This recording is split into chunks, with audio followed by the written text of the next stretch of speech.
Okay, so hi everyone. This is Editor James and Editor Tim waving at you from the future, which is also the past, because um okay, look, I'm gonna just come out and say it. This week's episode that is releasing is a bit different because it's actually 3 years old. We recorded it 3 years ago. And I'm not gonna listen, we talk about it in the extra holdings, which is fine. But basically, is old. So if you're watching this on the Patreon, you'll notice that we look a A little bit little different. a little bit different. And also, uh, what we would have had as like the recorded intro and outro are also like different to what we have now. So we thought we'd just record you a little something that acknowledges this, and let's just do them for you now. Hello and welcome back to Thicc Radio, the award-winning podcast where we talk about gaining, feedism, and everything plus size. I am I'm the used condom that's 3 years old, and you've just rediscovered me, and you're a little grossed out, James. And three little mates from school are me, Tim. So let's get into it. Let's talk about it.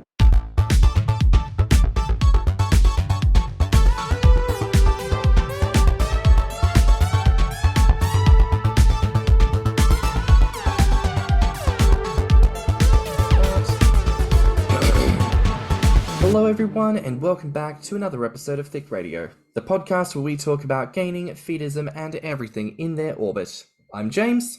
And I'm Tim, so let's get into it. It's another. Is it? It is. Another opportunity to torment ourselves with the tripe The that mainstream deluge. media produces that's aimed at our community. The melange of fuckery. So, yeah, no, it's another review episode, people. It's another one. Now, I do want to quickly put this out there because, of course, we've always said a lot of these end up being not the greatest because it's talking about gaining and feedism, and we have asked for other suggestions, and we're really grateful for the people who reach out with suggestions. But to be clear here, just because a show or an episode of something contains a fat character in general does not mean that they are actively talking about gaining and feedism, right? Mm. That's a bit of a different narrative. Maybe we'll end up reviewing that kind of stuff one day. Let's see We if might have to because it doesn't seem like there's a whole hell of a lot that involves feeding and encouraging and gaining and all that. Like, yeah, we'll it's see. been hard to find stuff. We'll see if our spirits can heal from these situations. But listen, this week we're going to be reviewing some different bits and pieces. A show that has a running theme of feedism that's involved in it, and a couple of episodes that we didn't include last time in our previous episodic madness. So listen, let's get into it here today. We're going to be talking about a Netflix show called Paradise PD, which was created by Waco O'Gwyn and Roger Black. We're going to be covering an episode of Strange Sex all the way back from 2010, Season 2, Episode 10, Wait for It and Desperate Measures, which is produced by Sirens Media, and also an episode from Queer as Folk, Season 5, Episode 1, Move and Leave, which was directed by Kelly Makin. So listen, let's get it started, all right, with the TV show, Paradise PD. For anyone who has not seen it, it is a very particular type of humor, okay? It's very, I'm wondering, I didn't look up who created it. Is it a Mike Judge property? Like, is it one of his products? Paradise PD. So it says here it was created by Waco O'Gwyn. Oh, Wacko. Oh, you just said that. I wasn't paying attention. I'm sorry. Ladies and gentlemen, Tim has already tuned out of existence, having been subjected to some of I'm this. sorry. Okay, so yeah, it's This is not. what it It says. looks like a Mike Judge thing. Like if you've ever seen Beavis and Butthead or King of the Hill, like it looks like that. Well, that's exactly what I was going to say. I feel like it's taken its inspiration from these things. So if you've seen that, you kind of get a sense of what this is going to be about. It's a cartoon animated show that follows the police team of Paradise City, and it's very raunchy, it's very cutthroat, it's Also quite triggering if you're, if you really don't want to see the police. I mean, it's obviously a farce, but but it could be triggering to people who don't like. you Hmm? know, but the police are a farce, that's Yes. it's just a reflection of real life. It's just a presentation of things as they are, which is not nearly as fun or as presenting escapism as I think maybe the creators thought it would be. So No. hey ho. But It's definitely not like it's not like a Reno 911. That was actually funny. But the reason we bring up the show is because there is a relatively consistent plot line with one of the characters. Her name is Gina, right? She's a busty, attractive young blonde. And there is a man named Dusty, who is a very feminine super chub. And about, 5 minutes into the first episode, there's already a scene of her squeezing his man boobs and dick, and he has to break out the restraining order on her, which she continues to ignore. And then just throughout the show, there's repeated moments of violating his personal space and his autonomy as a human being, which admittedly aren't aspects of gainer and feedism necessarily, but Gina is constantly shown to try to ply Dusty with donuts.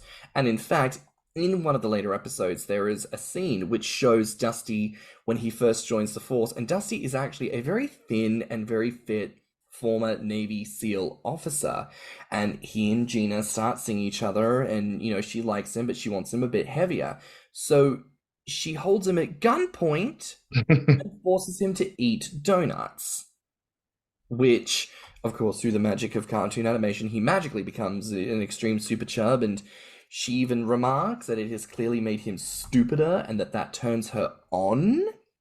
I bet there are a few people that this is turning on right now.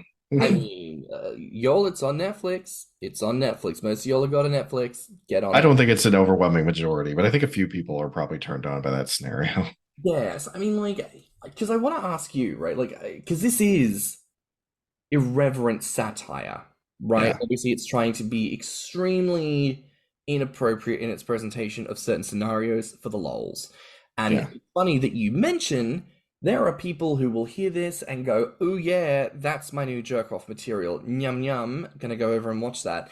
And this is not China Cast. I mean, well, hey, if that's what you get out of it, I got nothing out of it. But I'm curious, how did it make you feel to see explicit feedism represented in such an irreverent way? I mean, I don't know. I really felt nothing watching it. I didn't even think it was funny. I've kind of been soured on this particular type of comedy because, once upon a time, Family Guy was great, and now it just sucks. And it's like I've seen so much of this particular type of thing. I've seen, I was watching The Simpsons back in the day, so and then A Family Guy, and I've seen King of the Hill, I've seen Beavis and Butthead, I've seen Futurama. So it's just all kind of blasé to me, and even with the addition of the feeders and content, it was again just it was such a farce that I'm like, I can't take it seriously, and I'm not getting any entertainment out of it either. I think because we talked before about what would it look like if someone made a TV show about feedism, and I don't know if it's that we've just never had really great positive representation, but the way it was presented didn't really make me happy. I don't mind things being funny or sexy in the way that perhaps some of us in the community might make fun of things, but, the irreverence that you see very clearly is about lampooning everyone. There's no joy to be highlighted. It's more using fat fetishism as the excuse for something a little bit weird or off-color about that particular character, They have an old man who's meant to be retired, and he's horrendously racist, and he constantly has run-ins with the one black police officer the department has, So it's clearly there's not a lot of depth given to the conversations happening. And as I say, it feels more presentational considering how police tend to go these days. I feel like this show was just aimed at college dropouts. I think it's going to make them laugh while they're sitting in their parents' basement, watching TV and drinking beer and not getting a job. I think that's the target audience for this show. In their basement with their anime, fattening up their kidnapped. While nothing is that we're going to be referencing that damn thing forever. I think we need to find the person that created it and say, you know what, your product was shit, but it gave us a good laugh. Yeah, it truly 180'd it on itself. It was quite a slow clap for that one. But look, that's really all there is to say about the show. It's a wild, random theme that appears like just often enough that this is worth talking about, but it's It not. feels like a series of memes rather than a story. Yeah, like a collection of vignettes, shall we say. Anyways, I'm gonna give it a 4 out of 10. No, I'm not. I'm gonna give it a one. I'm gonna give it a one. Yeah, I give it a one. I mean, kudos for, talking about a fetish in a mainstream thing, but fuck you for creating a shitty product. Like, Yeah, basically that. Okay, so the next thing we're going to be reviewing is, as we mentioned, Strange Sex, episode 10 of season 2. Wait for it and Desperate Measures. So in this episode, they actually interview Donna Simpson and her then partner Philip. Which, if you're not familiar, like Tim, you're familiar. I've known about her for a while. Yeah, I feel like people over here, you might remember her. This would have been, I think, the mid 2000 or the 2010s. The episode And came out in 20, I believe. okay, so maybe it was a couple years prior, maybe like the late 2000s. You might have seen her on various talk shows. I think she appeared on the Tyra Banks talk show. I think she was on somebody else. I can't remember who in daytime. So I've been aware of her for a while. Mm. I mean, I'd never heard of it, but then mind you, we've discussed this in our private conversations before. Not everything American makes it overseas. But what a fascinating character to learn about. To my knowledge, probably one of the earliest examples of a public feedie, someone who is presenting and representing themselves, having the conversation about wanting to be immobile and 1,000 pounds. So listen, kudos to her for being 2010 and coming out here and talking about all this shit. That was at the height of Yeah. Biggest Loser, mate. Oh yeah, yeah. It was because when did the body positive movement get started in earnest? It I was I feel like it was when I was at university. So we're talking 2012, 13, 14. okay, so this was right before the body positivity movement kind of began its kickstart. Yeah. Which, like you said, interestingly enough, is right at the height of The Biggest Loser and all the weight loss shows, and probably I'm betting that fad diets that year were at a huge statistic. Mm. I mean, let's not pretend like shit's changed. We're still dealing with Wegovy and Ozempic. That's the new one that's come through. And apparently the FDA have finally come out and said something like, "Oh, be careful about this one. It's not good for you." Like, drag your feet, babe. Drag your fucking feet. People are already dead. People are already suffering, but it's fine so long as they are thin. Who cares? Apparently, no one. So fuck me.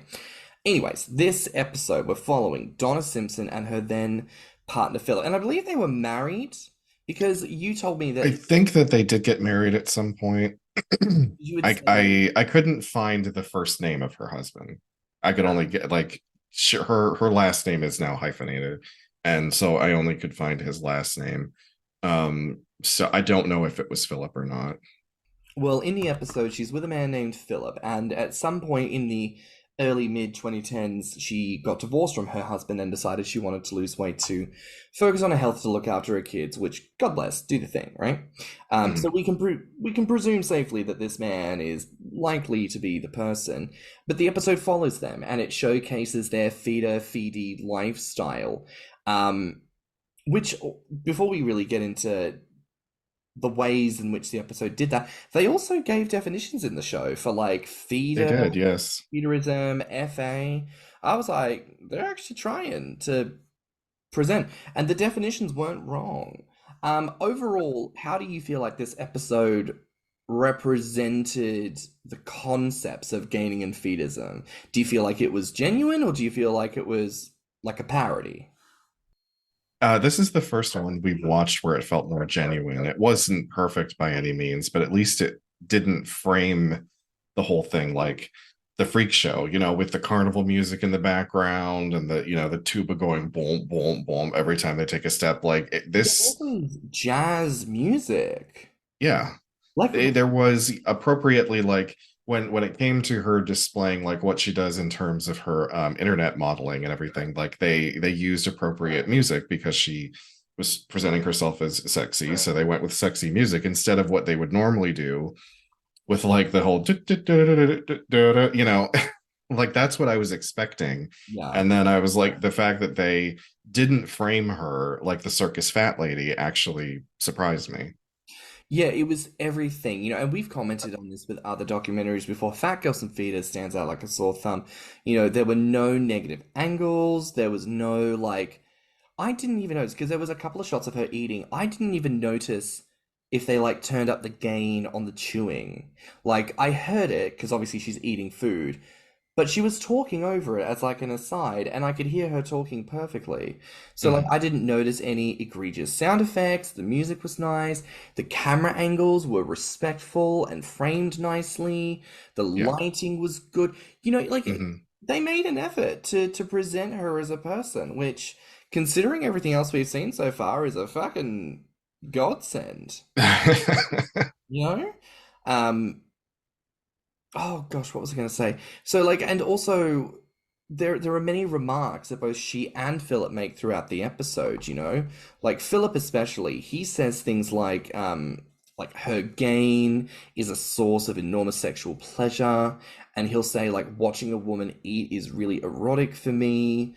Like I really enjoyed that these people were just being very honest. Like, this is what Mhm. turns me on. How did that sit with you? I mean, it helped that he was pretty eloquent with what he was saying as well. Like he didn't trip on his words. He spoke very clearly and very passionately about what turned him on.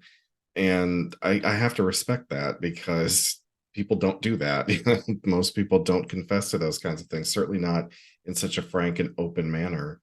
So yeah, I thought it was nice to hear somebody that again is not framed from a weird angle or half in shadow or looks like I don't even know what, but you know what I'm saying? Like it was, Oh I yeah. appreciated the effort that was made to make him look like a normal person who Mhm. was just into this. I will never forget Fat Girls and Feeders, that one angle they had on that guy. Yeah, where they're looking up the guy's nose. I'm like, who sets up a camera like that? And it's just so uncomfortable. But no, this I thought was presented really, really well. Now, in saying that, at several points this episode, they want to refer to Dr. Chris Kraft, PhD at Johns Hopkins Hospital, SBCU. Now, before we get into the whole, obviously he's going to talk about health bullshit thing, can I just refer here that, like, any other fetish show you see, like, if you were to see something about people consuming scat, or drinking urine out of wine goblets, you're never going to see a doctor on screen talking about the potential health hazards of that. You're never going to see someone who's putting in their 2 cents about people consuming fluids. But a bitch is fat and fucking okay with herself. You better have a full-fledged doctor on standby to break it down. Yeah. Just, just exhausting. But at least he's not as contentious as some of the other doctors that they tend to bring on these shows. I mean, he may not have gotten it completely right, but at least he wasn't as dismissive and sometimes downright nasty. I've seen programs where doctors were quite nasty in their commentary, Yeah, but he wasn't that. So what there's about like something. My 600 pound life? The doctor they always make them go to see is like, and ironically, the man's fucking fat himself. And, the woman's super fat, and she's like, I really want to open myself up to trying vegetables. And he's like, well, if you don't eat soon, I'm going to open you up on the autopsy table. And it's like, dude, shut up and eat the donuts you've clearly got stashed in your desk, you fat fuck. Like, shut up. Fucking run your damn mouth. Like, okay. He infers at several points, like he says, oh, there will always be a power dynamic in these types of relationships, even if people aren't aware of it. Like, do you feel like that's true of gainer feeder relationships? I mean, I suppose on some subconscious level, because think about it, where in what relationships in your entire life do you have where there is literally an equal measurement of power? Well, sure. It's not that many. And I don't think that we actively seek out, like, as someone who can either feed someone or be fed, like, okay, so then what's my power dynamic? I mean, obviously I can switch easily between the two. And I don't like it when they always bring up this power struggle comment because it's become something of a buzzword. It's become something of like, if Yeah, there's a power imbalance, then it's inherently wrong, yeah, you yeah, yeah. know? But like, here's the thing, because you even said, how many relationships in your life will you have where there's a perfect power balance? Very, very few. And you're absolutely right, you know? And that's the thing. It is factual to say that there is likely going to be a power imbalance in many fetus relationships, but you can only expand that outwards and say, well, for everything, there's a power imbalance in most relationships. To specify fetism, is very clearly pointed. It's the same thing as like why fetist sexual narratives are the only ones that people bother to bring a doctor to talk about, Mhm. I mean, for fuck's sake, there are people out here who are sexualizing the idea of cutting off limbs, but you don't see doctors Yeah, coming in on that conversation about yeah, mobility and access issues. No, but fat people who are apparently healthy, God help you because you're going to die. Like, again, the fat phobia is very it's not palatable, it's palpable. That's the palpable. that's the word I'm looking for. He also says, like, and it's a very quick transition. He says, like, that they feel empowered about being large, they get attention and sometimes validation. But then in the next sentence says, that the attraction can be so powerful that they lose judgment. Right. And obviously, that's a very 0 to 100 conversation. When you've overheard civilians in life kind of inferring about fat relationships or feedism where it happens in parlance, do you feel other people share that same kind of foot on the accelerator style conversation about it? Or Yeah, yeah, because most people won't take any time whatsoever to look into something like this. They're only going to take those contentious opinions from medical people as truth. So it's like, it's brainwashing, for lack of a better word, because it's just people won't do any independent research on anything. So all they have to do is scroll through Facebook and see one article that says it's a bad thing, or watch one TikTok video that says it's a bad thing, and that has now become a part of their reality. And it's very difficult to talk people down off that hill after they're on it. yeah. I mean, towards the end as well, he queries why they continue to pursue this relationship, even though surely they must know the risk. Um, you which to my mind, it's not even just that he's talking about like, oh, they should know better. The kind of inference around that conversation is reflective of like, oh, they don't seem smart enough to know that what they're doing is bad for them. Did you pick up on that vibe or nah? Yeah, I've always thought that. I've always thought every time someone makes a comment like that, it's like you might as well walk up to the person and say, "Oh, you poor stupid motherfucker. You don't even know what's happening to you, do you? You're just a big, fat, dumb motherfucker. Well, I know better, and I have to teach you now because you obviously weren't raised correctly." That's what I hear underneath that. Like, and it just infuriates me. Like, don't impugn my intelligence. Yeah. And look, the episode ends with them going to some kind of like bar night, trying to find a potential third, and it doesn't work out. And I don't know, it's a really, really weird storyline to try to follow through on, but whatever. Like, the episode was fine. I would give it a 4 out of a 10. You I'd know? give it a 4 for the fact that she was actually framed in the correct gaze. I mean, GAZE. And because they didn't try to make a mockery of her, but that's really all it had going for it. Yeah. That's basically it. And and let's reflect. There have been some better pieces we've watched. Thankfully, the documentary that I was a part of and Feed Me by Connor Luke Simpson. These were Yeah. far superior products. So thankfully, if you're looking to see gaining and feedism presented in a documentary format, there are better and also long form ways of viewing this. This episode to me would be a footnote in the conversation, but I'd give it a Mhm. 4 out of 10. Um, and that brings us to the sort of last thing we want to review this episode. So the original run of Queer as Folk, I believe it was season 5, maybe even the first episode. Yeah. It's an episode called Move and Leave, where one of the main gays, Ted, who, and look, I haven't really watched the whole thing, right? But you have. Yes, I've seen the entire series. Yeah. So, like, is Ted because he's not the fucking coked out Twinkie slut. Mhm. To my mind, he's kind of made out to be the fat, dumpy one, even though outside of this episode, he ain't fucking fat or dumpy. He's just an accountant.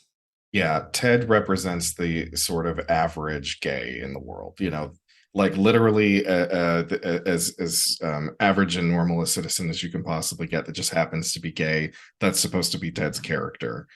And they kind of shit on Ted an awful lot because they just don't think that he's capable of, like, they know he's great at being an accountant, but they feel like he's pretty much shit at everything else.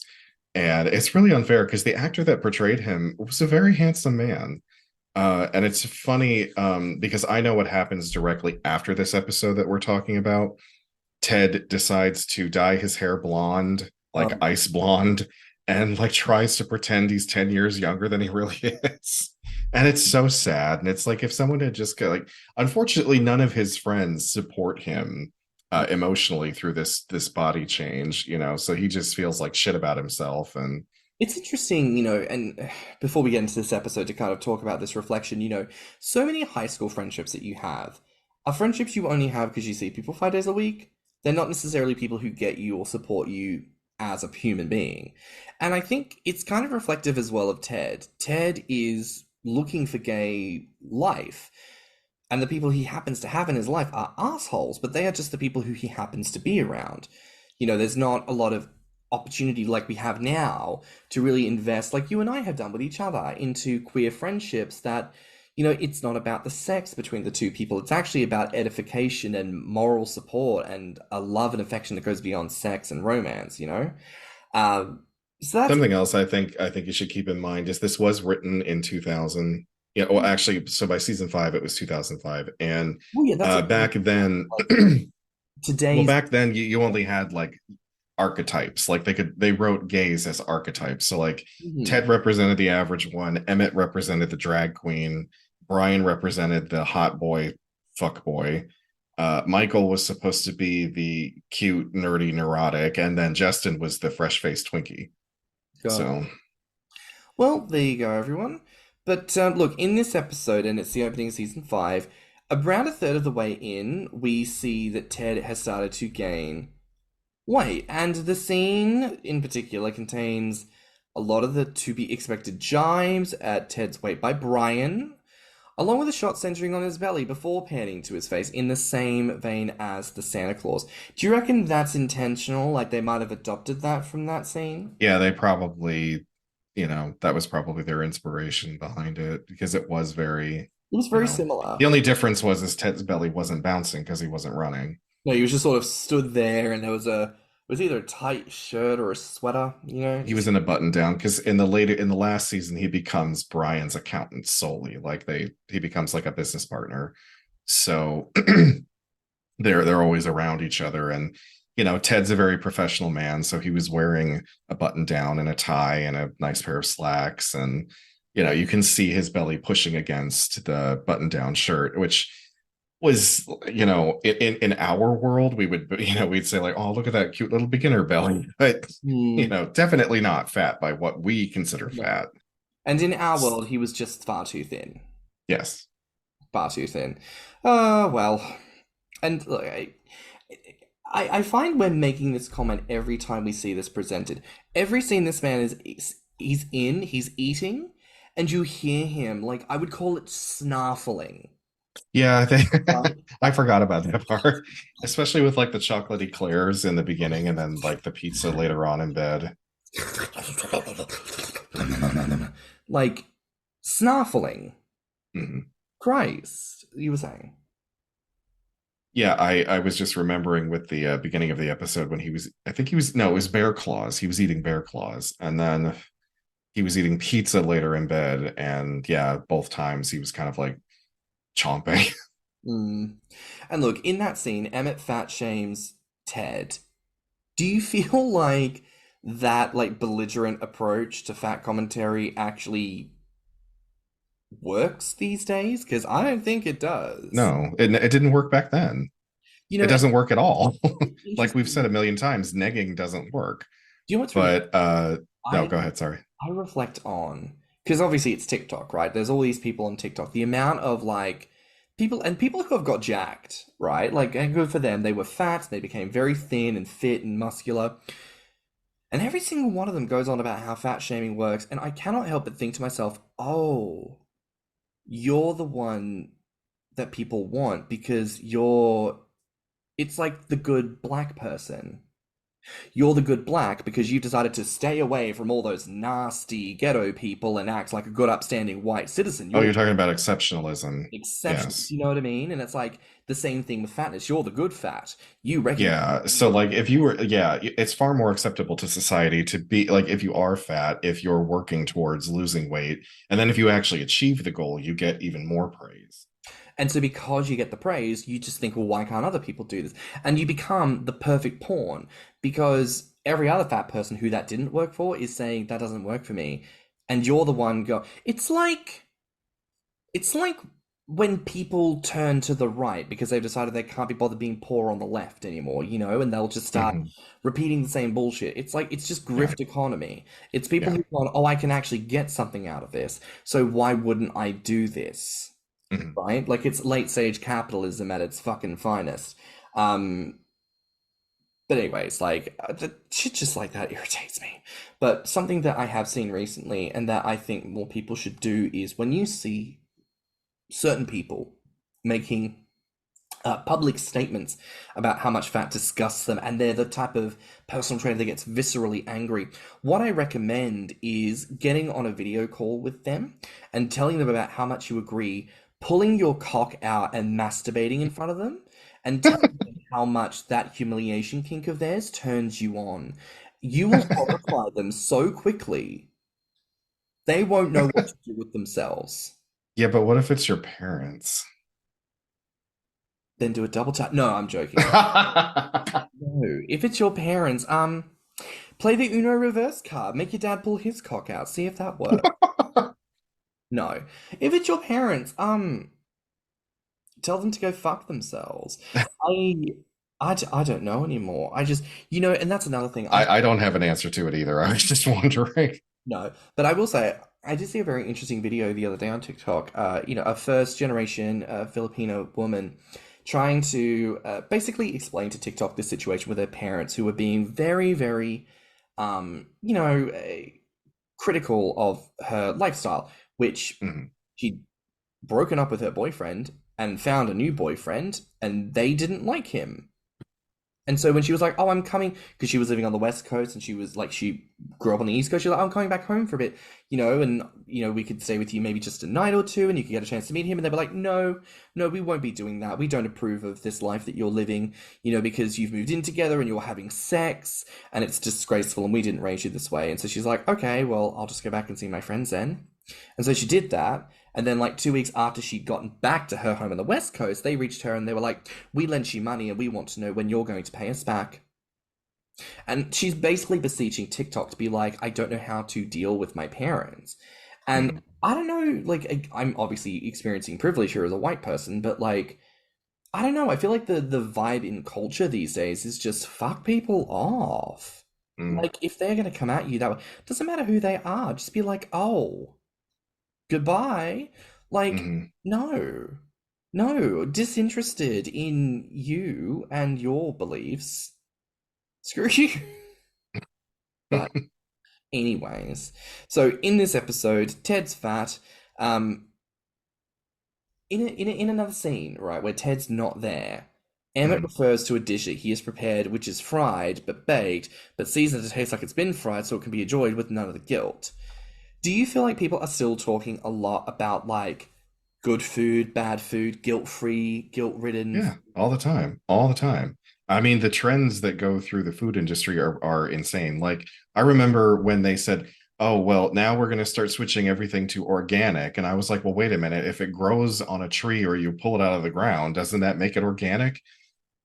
And then the big shift that everyone wanted to do to soy products instead of milk products, and then oh Christ, I mean, we could just go on and on and on about different Mm. food fads. And yeah, so I'm not like we're still seeing this today where people are like, um if you want to make a dish that requires rice, get the cauliflower rice instead. Or if you want make it turkey bacon and not pork bacon and all this other crap. Also, Like it's just too extensive to talk about for long. what I think, and this is something that sort of dawned on me, this episode came back in the early 2000s, right? The Weigh It episode was sort of like early 2010s, and then Paradise PD was late 2010s. There's a sort of rough decade between each presentation, and it's really interesting to see that there are certain ideas that repeat themselves over time, but then certain things that shift. And I don't know if they improve, but they shift, and they're different. But in the last scene, well, not the last scene, but towards the end of the episode, Ted's in a scene with this unnamed twink who ends up feeding him. And I'm not going to lie to you, the visuals were very hot during this scene. Like, if you just took that 40-second piece, oh, beautiful.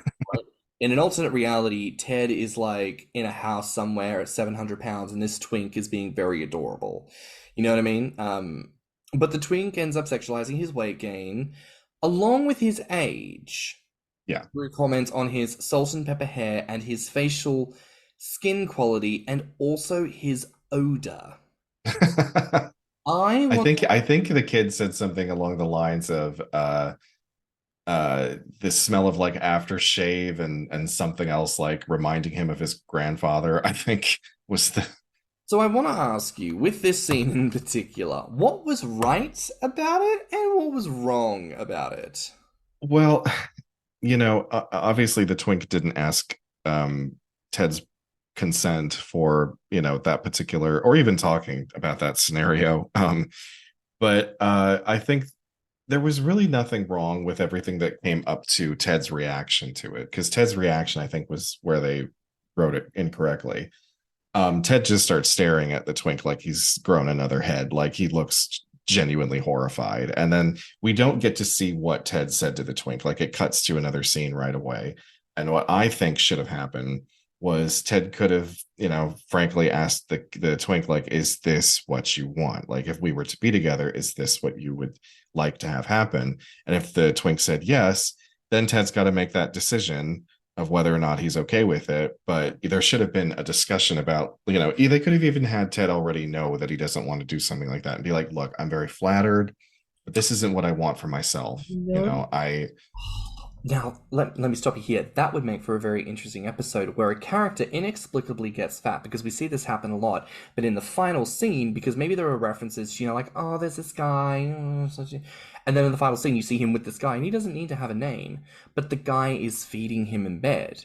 And so the realization is like, oh, so that's why he's been putting on weight, because this guy has been feeding him and he's exploring this relationship dynamic.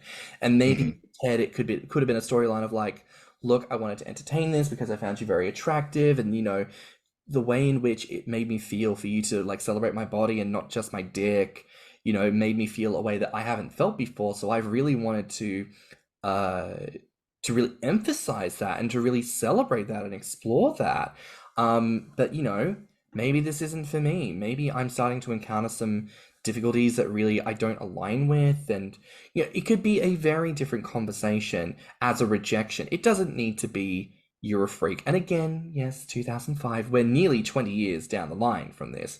But I just think there are so many more interesting ways that you could actually invest in a scene like this, and you could kind of set things up to be like, oh, well, what about this? And not to jump ahead to the whole where we start to rewrite how we might have done things, but that would be my edit for this scene. It's unfortunate because like I said, after this episode, the rest of the season, Ted's story arc has mostly to do with his looks.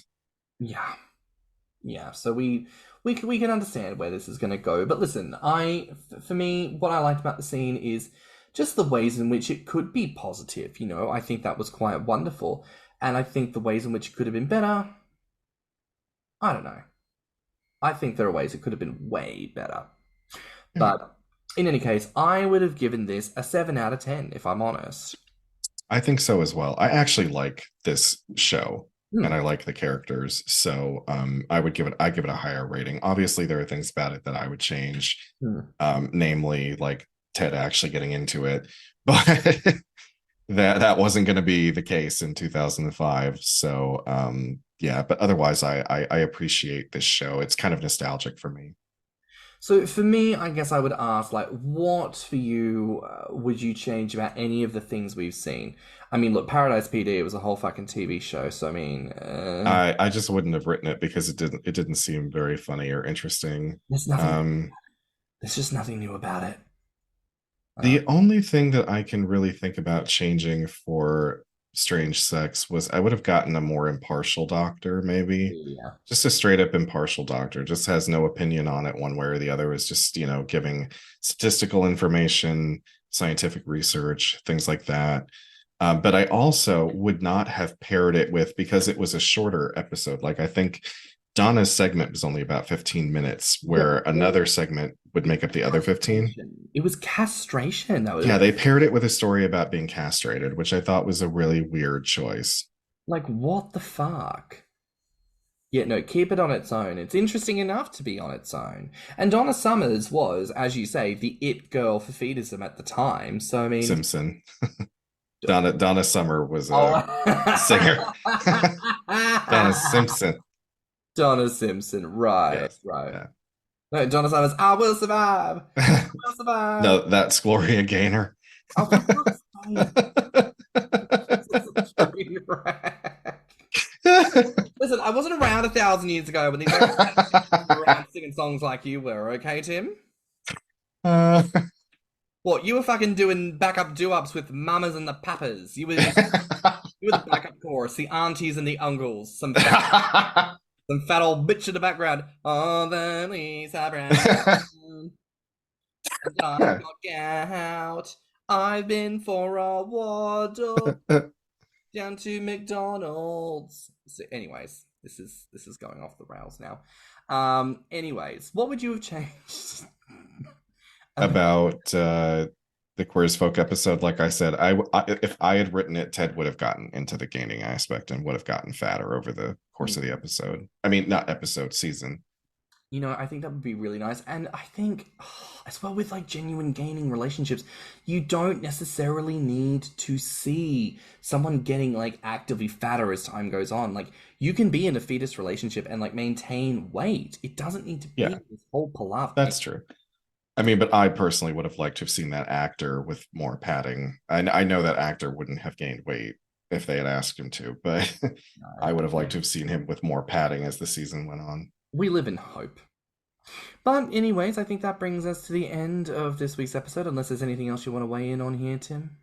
No, other than if you guys haven't watched the original run of Queer as Folk, I do recommend it. It is a very of its time product. So if you are in your 20s and you're going back and watching it, you're probably going to find a lot of stuff that is potentially problematic with it. But there is something to be said about the fact that it was the very first queer primetime television show ever in the United States. Yeah. So I do think it is worth watching.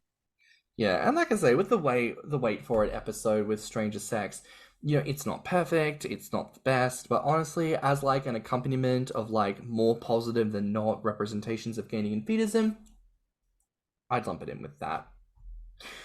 But listen, I think that brings us to the end of another week here on Thicc Radio. That is a wrap for now here on Thicc Radio. Please remember to like and subscribe, rate us 5 stars, and leave us a good review. If you liked this episode, share it with your friends and encourage them to tune in. You can find me on Instagram and BlueSky at stannnum. And you can find me on Instagram at thiccmouse and Grommr at orpheus. You can also find us on social media at Thicc Radio or visit our website at thiccradio.com. Consider supporting the show by donating to our PayPal or by subscribing to our Patreon, where you can enjoy extra helpings, a behind-the-scenes conversation with this week's guests where nothing is off the table. And there was no guest, but also we're going to explain the 3-year thing, so just like go and watch that regardless, y'all. If you send us a letter to thiccradio@gmail.com, we might just read it on the show. That's all for now, so until next time, bye, Fats. Bye, Fats. Let's talk about it.